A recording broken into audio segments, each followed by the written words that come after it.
तुम कब जाओगे अतिथि। अतिथि समझ में आता है? जोर से बोलो। किसको बोलते हैं? गेस्ट, जो हमारे घर पे आते हैं। गेस्ट तो अंग्रेजी शब्द है, हिंदी में और क्या क्या बोलेंगे अतिथि को? गेस्ट बोलेंगे, गेस्ट, मेहमान। मेहमान। ठीक है, तो प्रस्तुत कहानी शरद जोशी जी द्वारा रचित है। कोई भी कहानी पढ़ने से पहले थोड़ा सा जो कहानीकार है उसके बारे में जानना बहुत ज़रूरी है। शरद जोशी जी के बारे में थोड़ा सा हम जानते हैं। शरद जोशी का जन्म मध्य प्रदेश के उज्जैन शहर में 21 मई 1931 को हुआ। इनका बचपन कई शहरों में बीता। कुछ समय तक यह सरकारी नौकरी में रहे, फिर इन्होंने लेखन को ही आजीविका के रूप में अपना लिया। सरकारी नौकरी करते थे लेकिन इनको लगा कि मेरा लेखनी काम ही ज़्यादा प्रभावशाली हो सकता है, तो इन्होंने लेखन कार्य को ही अपना आजीविका बना लिया। आजीविका माने डेली वर्क, जो अपना रोजी रोटी बोलते हैं, माने जिससे आपका घर परिवार चलेगा, जिससे आप कमाई का साधन, समझ गए, आजीविका के रूप में अपना लिया। इन्होंने आरंभ में कुछ कहानियां लिखी, फिर पूरी तरह व्यंग लेखन ही करने लगे। व्यंग माने मतलब फुल ऑल टाइम व्यंग लेखन करने लगे। मतलब जैसे कि लेखन का प्रकार जैसे हंसी मजाक के वगैरह होते हैं। नहीं, हंसी मजाक अलग चीज तो हो हास्य गई। होता है। वो तो हास्य व्यंग हो गया, हास्य हो गया। और व्यंग का मतलब होता है टोंट मारना, टोंट कसना। हाँ। किसी किसी को देखोगे कि जैसे तुमने थोड़ा सुंदर सुंदर कपड़ा पहन लिया तो तुमको टोंट मारेगा, बेटे आज तो तुम बड़े जॉनी वॉकर लग रहे हो, आज तो तुम सलमान खान लग रहे हो। समझ रहे हो? तो इस तरह से कुछ भी टोंट मारना, व्यंग करना। अच्छा, समाज के वर्तमान, भूत या भविष्य स्थिति पर भी व्यंग किया जाता है। अभी जैसे भारत के प्रधानमंत्री है श्री नरेंद्र मोदी जी, तो उनको बहुत चीज़ों के लिए व्यंग किया जाता है। समझ गए? तो व्यंग, अच्छा, व्यंग करना भी जरूरी है। बहुत चीज़ों को व्यंग करके आप व्यवस्थित कर पाते हैं। व्यंग का ही समकालीन, व्यंग का ही बहुत, अगर अनुकूल में बात करूं तो जैसे आलोचना, एक तरह से आलोचना करना भी व्यंग के समकालीन शब्द है। नॉट माने 100% नहीं, एकदम से पूर्णतया नहीं, लेकिन आलोचना भी बहुत समीप का शब्द है। ओके, तो पूरी तरह व्यंग लेखन ही करने लगे। इन्होंने व्यंग लेख, व्यंग उपन्यास, व्यंग कॉलम के अतिरिक्त हास्य व्यंगपूर्ण धारावाहिकों की पटकथाएं और संवाद भी लिखे। हिंदी व्यंग को प्रतिष्ठा दिलाने वाले प्रमुख व्यंगकारों में शरद जोशी भी एक हैं। शरद जोशी की प्रमुख व्यंग कृतियां हैं परिक्रमा, किसी बहाने, जीप पर सवार झलियां, तिलसम, राह किनारे बैठ, दूसरी सतह, प्रतिदिन, दो व्यंग नाटक, अंधों का हाथी और एक गधा, एक उपन्यास मैं केवल मैं उर्फ कमल मुख बीए। समझ रहे हो? इतने सारे इन्होंने रचनाएं किए हैं। शरद जोशी की भाषा अत्यंत सरल और सहज है। मुहावरों और हास परिहास का हल्का स्पर्श देकर इन्होंने अपने रचनाओं को अत्यधिक रोचक बनाया है। लेकिन तुम लोगों को लगेगा कि कितना डिफिकल्ट वर्ड लिखा है इन्होंने, लेकिन है ना, क्योंकि उतने डीप के हिंदी नहीं पढ़ते हो ना, नहीं तो मज़ा आएगा। हिंदी में इतना रोमांस है कि जब डूब के पढ़ोगे तो लगेगा कि आह क्या आनंद आ रहा है, जैसे मूवी देखना वैसा आनंद आएगा। क्योंकि पहले के समय में जब टीवी मोबाइल नहीं था तो लोग किताब उपन्यास यही सब पढ़ करके रोमांचित होते थे। बहुत ज़्यादा साधन नहीं था, मूवी फिल्म सीरियल सीरीज ये सब नहीं थे कुछ भी। टीवी भी थे, जब काफ़ी समय विकसित हुआ टीवी आया तो टीवी सबके घर में नहीं थे, गरीब के घर में नहीं था, मध्य वर्ग के घर में भी नहीं था। गांव में इक्का दुक्का किसी के घर में टीवी होया करता था। शहर में भी सबके घर में टीवी नहीं होया करता था। धीरे धीरे सारी व्यवस्था होने लगी, चीज़ें थोड़ी सस्ता हुई। आज जो आप मोबाइल किसी को फटाक से कॉल कर देते हो, जब मोबाइल आया तो जब आप किसी को कॉल कर रहे हो ना, तो अगर फ़ोन उठा के बात करेंगे तब भी पैसे कटते थे, इनकमिंग का भी पैसा कटता था। समझ रहे हो? और वो भी मोटा, 1.5-2 रुपये मिनट। जो कर रहा है उसका भी पैसा कटेगा, जो सुन रहा है उसका भी पैसा कटेगा। अच्छा, माने सुनने इन द सेंस जो सुन रहा है उसका वहां तो नहीं कटेगा, लेकिन इसको पे करना पड़ेगा, उसका भी, इनकमिंग का भी और आउटगोइंग का भी। इतना एक्सपेंसिव था। पहले 1 GB डेटा मिलता था 200-300 का।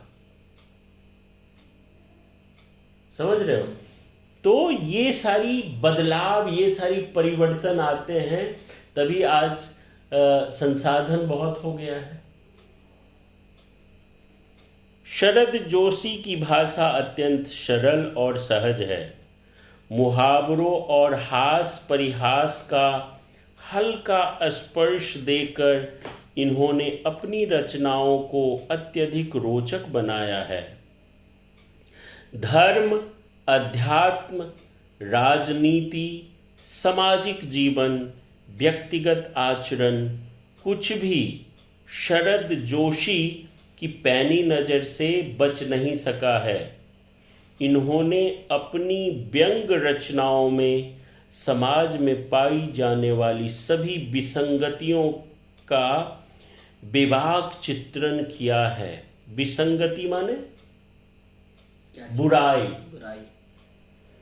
पाठक इस चित्रण को पढ़कर चकित भी होता है और बहुत कुछ सोचने को विवश माने वो मजबूर।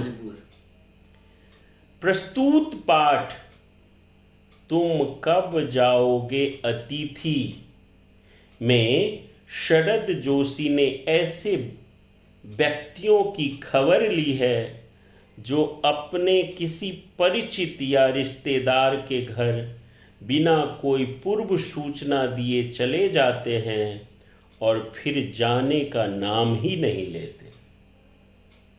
भले ही उनका टिके रहना मेजबान पर कितना भी भारी क्यों न पड़े। अच्छा अतिथि कौन होता है? वह जो पहले अपने आने की सूचना देकर आए और 1-2 दिन मेहमानी करके विदा हो जाए, या वह जिसके आगमन के बाद मेजबान वह सब सोचने को विवश हो जाए जो इस पाठ के मेजबान निरंतर सोचते रहते हैं। तुम लोग तो शहर में रहते हो, हम लोगों ने ये स्थिति देखा है। पहले क्या होता था कि जो कुटुंब, अतिथि को कुटुंब भी बोलते हैं, कुटुंब मेहमान अगर अपने रिश्तेदार के घर जाते थे तो कुछ लोग वहां से हिलने का नाम ही नहीं लेते थे। समझ रहे हो कितना बड़ा भार पड़ता है उस परिवार पे। शहर में तो आज किसी के पास टाइम ही नहीं है। कोई एक दिन आता है, मिल के उसी दिन चला जाता है। क्यों? क्योंकि अगले दिन उसको ड्यूटी पे जाना है, नौकरी पे जाना है, जॉब पे जाना है, बिजनेस पे जाना है। कोई छोटा छोटा व्यवसाय कर रहा है, कोई ठेला लगा रहा है, कोई पान का दुकान, कोई चाय का दुकान, कोई बड़ा बिजनेस, कोई बड़ा जॉब। तो सब लोग व्यस्त हैं, भागम भाग है। लेकिन गांव का जीवन इससे अलग है। वहाँ अभी भी थोड़ा ठहराव है। जो लोग बिजनेस में नहीं है, जो लोग जॉब में नहीं है, तो वहाँ पे अभी भी 8-9 बजे, लेटेस्ट 10 बजे तक सब सो जाते हैं रात में, और 4-5 बजे उठ जाते हैं। जो ठेठ गांव है उसकी बात कर रहा हूँ, समझ रहे हो? तो ये सारी चीजें हैं। अब आओ इस कहानी का आनंद लेते हैं। आप लोग भी YouTube पर जुड़े हुए जितने भी पाठक, जितने भी विद्यार्थी या साहित्य अनुरागी इस वीडियो को देख रहे हैं, आनंद लीजिए शरद जोशी जी का ये कहानी, तुम कब जाओगे अतिथि। अतिथि माने कुटुंब, अतिथि माने मेहमान, और जैसा कि आदित्य ने बताया, गेस्ट।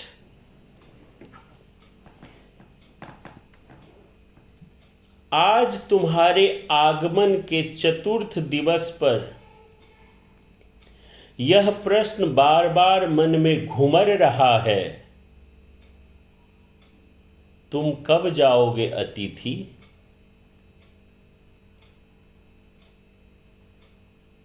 तुम जहां बैठे निसंकोच सिगरेट का धुआं फेंक रहे हो, उसके ठीक सामने एक कैलेंडर है। देख रहे हो ना, इसकी तारीखें अपनी सीमा में नम्रता से फरफराती रहती है। विगत 2 दिनों से मैं तुम्हें दिखाकर तारीखें बदल रहा हूं। तुम जानते हो, अगर तुम्हें हिसाब लगाना आता कि यह चौथा दिन है, तुम्हारे सतत आतिथ्य का चौथा भारी दिन, पर तुम्हारे जाने का कोई संभावना प्रतीत नहीं होती। लाखों मील लंबी यात्रा करने के बाद वे दोनों एस्ट्रोनॉट्स भी इतने समय चांद पर नहीं रुके थे जितने समय तुम एक छोटी सी यात्रा कर मेरे घर आए हो। तुम अपने भारी चरण कमलों की छाप मेरी जमीन पर अंकित कर चुके। तुमने एक अंतरंग निजी संबंध मुझसे स्थापित कर लिया। तुमने मेरी आर्थिक सीमाओं की बैंजनी चट्टान देख ली, तुम मेरी काफी मिट्टी खोद चुके, अब तुम लौट जाओ अतिथि। तुम्हारे जाने के लिए यह उच्च समय अर्थात हाई टाइम है। क्या तुम्हें तुम्हारी पृथ्वी नहीं पुकारती? समझ रहे हो? यहाँ पे पृथ्वी का मतलब वही ना, उसका घर। हाँ, पृथ्वी का मतलब यहाँ पे कई चीजें आप समझ सकते हो, घर समझ सकते हो, लेकिन बोलते हैं ना कि तुम्हारा जमीर नहीं बोलता। जमीर से तात्पर्य होता है तुम्हारा अंदर का जिगरा कैसे इस बात को अलाउ कर रहा है कि तुम 4 दिन से एक रिश्तेदार के घर पे बैठे हुए हो और वो अंदर ही अंदर रिश्तेदार कुलस रहा है कि ये कब जाएगा ये अतिथि। उसको बोलते हैं जमीर। जब कोई भी अतिथि किसी आतिथ्य माने जो रिश्तेदार है उसके घर पहला दिन गया, एकदम से गया, उस दिन उसके आगत स्वागत में बड़े सारे बंदोबस्त किए जाते हैं। अगले दिन, फिर अगले दिन, जब ऐसे दिन बढ़ता जाता है तो जो आतिथ्य होते हैं, रिश्तेदार होते हैं, उसके घर में सबका हाव भाव बदलने लगता है उस अतिथि के प्रति। समझ रहे हो? तो यह हाई टाइम है। क्या तुम्हें तुम्हारी पृथ्वी नहीं पुकारती? उस दिन जब तुम आए थे, मेरा हृदय किसी अज्ञात आशंका से धधक उठा था। अंदर ही अंदर कहीं मेरा बटुआ कांप गया।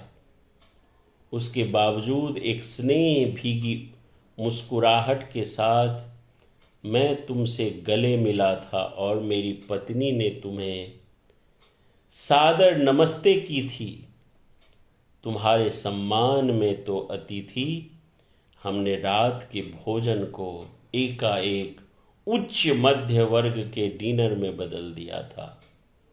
उच्च मध्य माने क्लास के दिन हाई क्लास।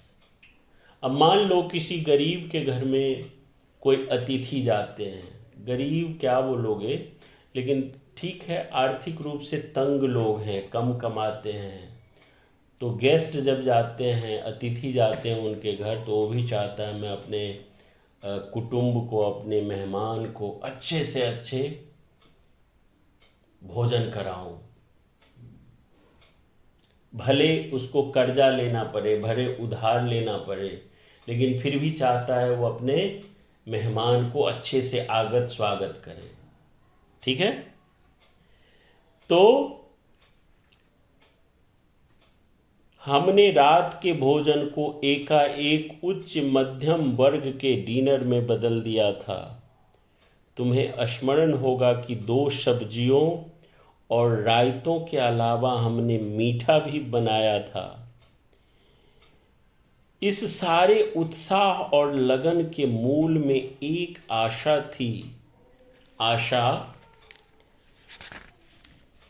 थी कि दूसरे दिन किसी रेल से एक शानदार मेहमानवाजी का छाप अपने हृदय में ले तुम चले जाओगे। ये आशा था कि अगले दिन तुम अपना चले जाओगे ट्रेन में बैठ करके, ये सोचते वाह कितना अच्छा स्वागत किया। सारी चीज़ें रास्ते में याद करते हुए जाओगे कि 2 सब्जी था, रायता था, मीठा भी था, और उस स्वाद को याद करोगे, वाह क्या सुंदर सब्जी था। अरे कचौड़ी की तो बात ही मत करो, क्या सारा फूला फूला, करारे करारे, अरे सॉफ्ट भी थे, करारे भी थे, और मीठा खीर, अरे उसकी खुशबू तो अभी भी नहीं जा रही है। और रायते, आहा, गर्मी के दिनों में वो ठंडक लगता, एक सीप भी लेता था जितना घूंट लेता था लग रहा था तो ये सारी याद करते हुए ट्रेन में तुम जाओगे।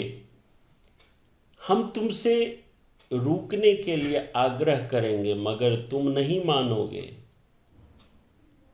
और एक अच्छे अतिथि की तरह चले जाओगे। होता है ना, आज हम जा रहे हैं, नहीं नहीं आज रुक जाइए, आज रुक जाइए, कल चले जाना, लेकिन अतिथि रुकता नहीं है, चला जाता है। तो वही कवि अपना भाव रख रहे हैं, पर ऐसा नहीं हुआ। दूसरे दिन भी तुम अपनी अतिथि सुलभ मुस्कान लिए घर में ही बने रहे। हमने अपनी पीड़ा पी ली और प्रसन्न बने रहे। स्वागत सत्कार के जिस उच्च बिंदु पर हम तुम्हें ले जा चुके थे, वहां से नीचे उतर हमने फिर दोपहर के भोजन को लंच की गरिमा प्रदान की और रात्रि को तुम्हें सिनेमा दिखाया। हमारे सत्कार का यह आखिरी छोर है, जिससे आगे हम किसी के लिए नहीं बढ़े।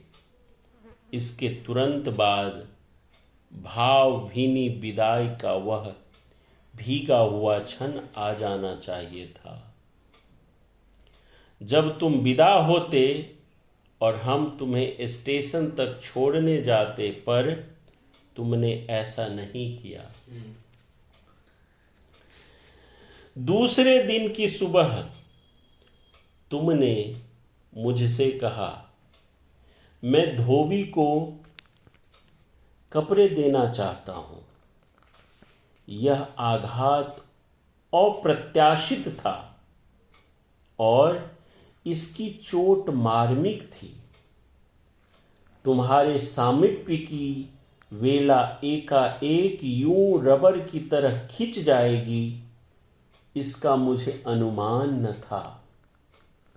पहली बार मुझे लगा कि अतिथि सदैव देवता नहीं होता, वह मानव और थोड़े अंशों में राक्षस भी हो सकता है। किसी लॉन्ड्री पर दे देते हैं, जल्दी धुल जाएंगे।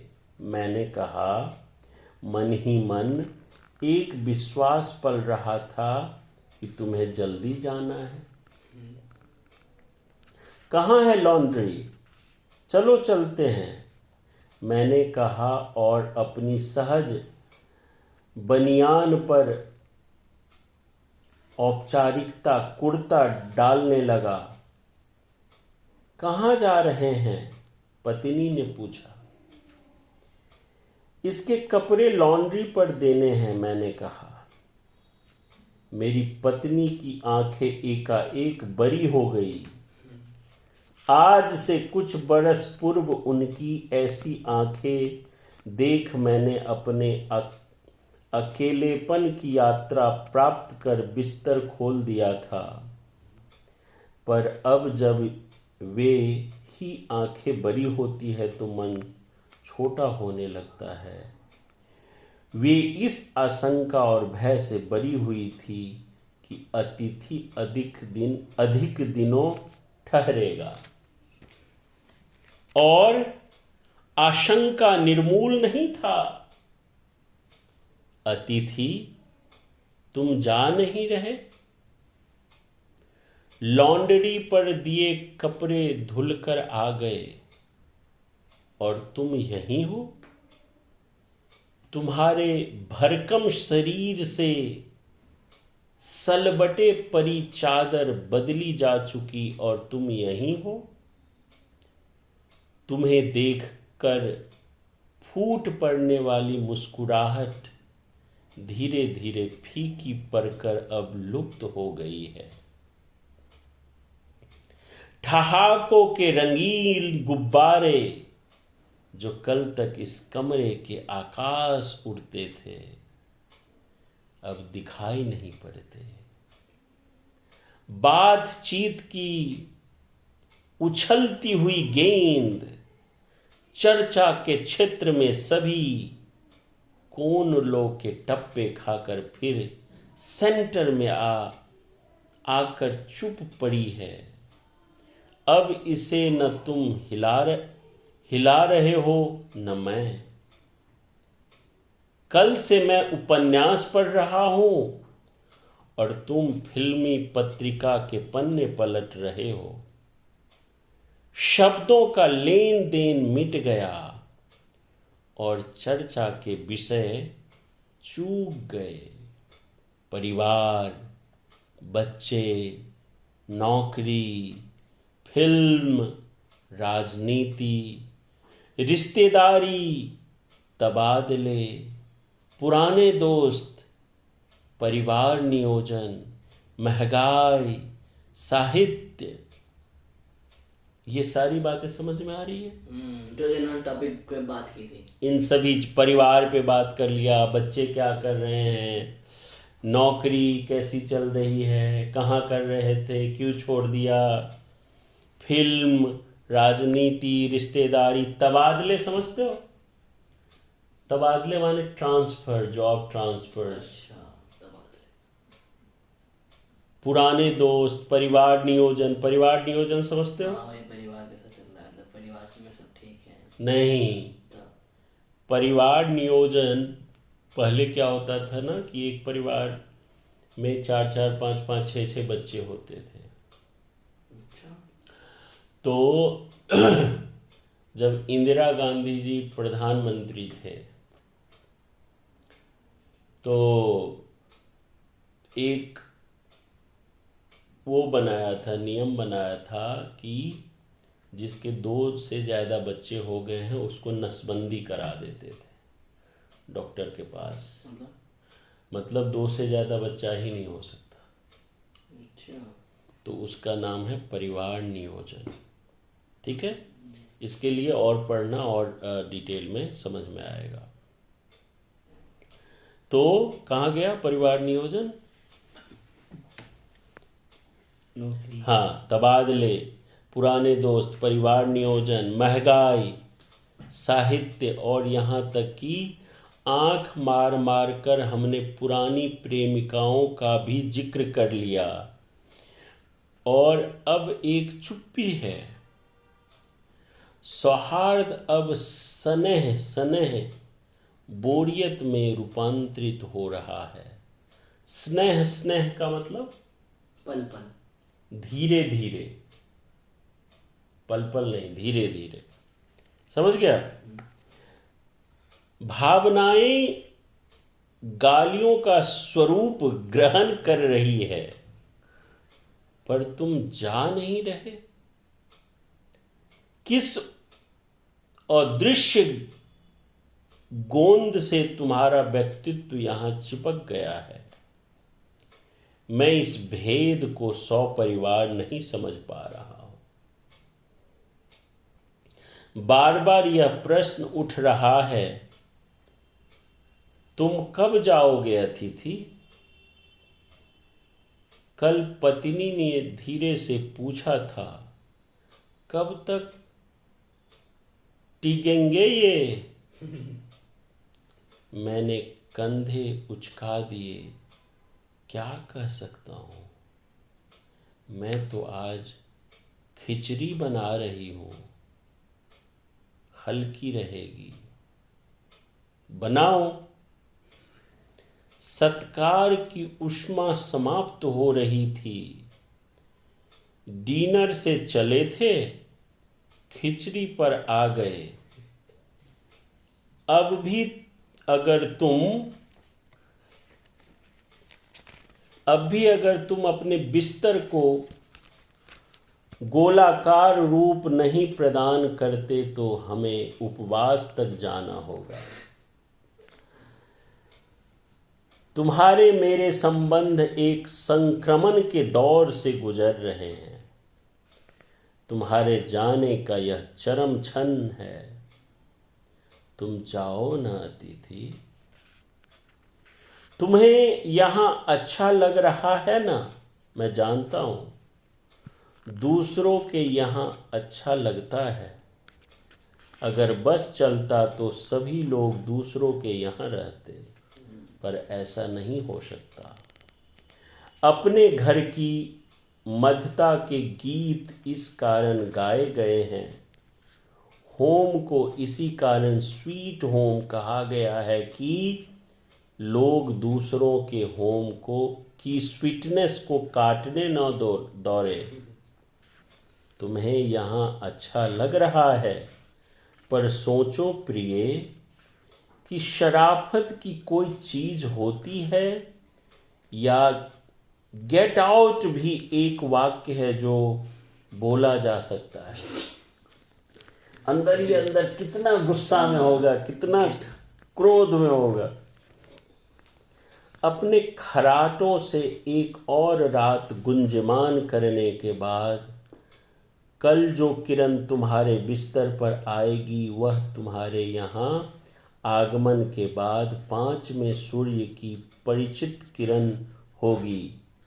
आशा है वह तुम्हें चूमेगी और तुम घर लौटने का सम्मान पूर्ण निर्णय ले लोगे। मेरी सहनशीलता की वह अंतिम सुबह होगी। उसके बाद मैं स्टैंड नहीं कर पाऊंगा, मैं लड़खड़ा जाऊंगा। मेरे अतिथि, मैं जानता हूं कि अतिथि देवता होता है, पर आखिर मैं भी मनुष्य हूं। मैं कोई तुम्हारी तरह देवता नहीं। एक देवता और एक मनुष्य अधिक देर साथ नहीं रहते। देवता दर्शन देकर लौट जाता है, तुम लौट जाओ अतिथि। इसी में तुम्हारा देवत्व सुरक्षित रहेगा। यह मनुष्य अपनी वाली पर उतरे, उसके पूर्व तुम लौट जाओ। उफ, तुम कब जाओगे अतिथि?